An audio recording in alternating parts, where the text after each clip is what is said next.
ননদ মানেই কুচুটে, তবে হ্যাঁ সব ননদ কিন্তু কুচুটে হয় না, কিছু ননদ ভালোবাসারও হয়। চলো আজকে একটা ছোট্ট গল্প তোমাদের সঙ্গে শেয়ার করি। হ্যালো এভরিওয়ান, তোমরা সবাই কেমন আছো? আমার এই ছোট্ট একটা ভিডিওতে তোমাদের অনেক অনেক ওয়েলকাম। সকালবেলায় ঘুম থেকে উঠে আগে বিছানাটাকে তুলে নিচ্ছি। এই যে দেখো বারান্দাটা, এই বারান্দাটা কিন্তু খুবই ঠান্ডা হয়।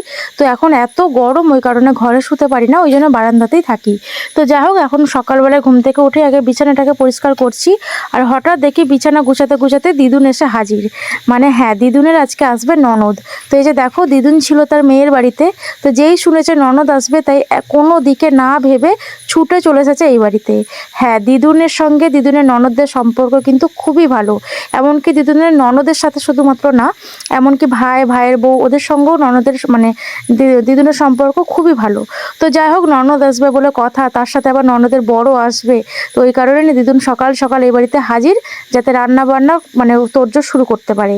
তো যাই হোক, আমি বারান্দাটা থেকে ভালো করে আগে বিছানাটা পরিষ্কার করে নেব, তারপরে আমি আমার মতো রান্না বান্না করব, কাজকর্ম করব। তবে হ্যাঁ, আজকের দিনটা কিন্তু ছিল শনিবার, আর শনিবার মানেই তো জানো যে আমার পনির, তো পনির আমাকে আনতেই হবে। আর আজকাল দেখছি পনিরের ভিডিও তোমাদের এত ভালো লাগছে, ওই কারণে শনিবারে পনির না নিয়ে আসার পারি না। এমনি মানে সপ্তাহে আর কোনো দিন পনির না আনলেও শনিবারটাতে কিন্তু আনাই হয়। ননদের সম্পর্ক বলতেই আমার নিজের কথা মনে পড়ে। আমার দুটো ননদ আছে, তো তাদের অত্যাচারে আমাকে পুরো শ্বশুরবাড়িটাই ছাড়তে হয়েছে।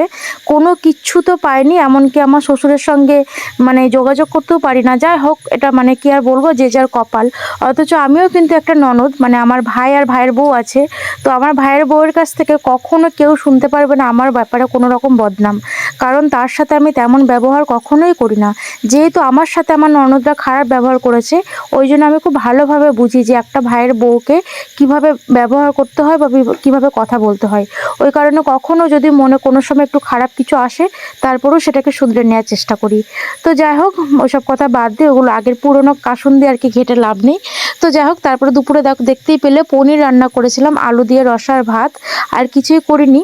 তারপর দুপুরবেলায় খাওয়া দাওয়া করে একটু শুয়েছি, তারপর দেখি পুরো আকাশ জুড়ে একদম মেঘলা ওয়েদার। মানে এত সুন্দর মেঘ করেছে, মানে এখনও মনে হচ্ছে বৃষ্টি হবে। তবে না, বৃষ্টি কিন্তু তেমন হয়নি, মেঘটাই হয়েছে। তবে ঝড়ের মধ্যে মেঘটা সব উড়ে চলে গেছে। এই যে দেখো কত সুন্দর ঝোড়ো হাওয়া দিচ্ছে। তো আমি ছাদে এসেছিলাম জামা কাপড়গুলো তুলতে, তো এত সুন্দর আকাশ দেখে ভাবলাম তোমাদের সঙ্গে একটু শেয়ার করি।